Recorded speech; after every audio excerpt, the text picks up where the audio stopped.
Hello, in front of me I've got THRUSTMASTer T248. In this video I'll show you how to update software. In order to update software of your set, firstly connect it to PC.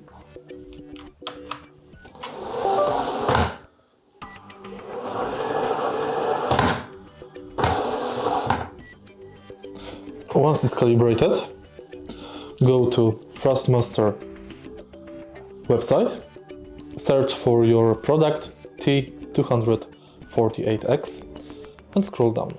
Here is the latest version of the software. Scroll down, here we've got the drivers. Download PC drivers force feedback package.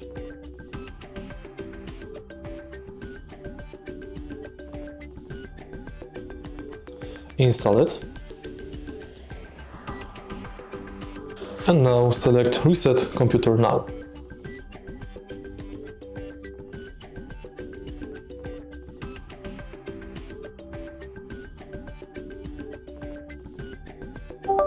And firmware is updated. If you find this video helpful, please leave like, comment and subscribe.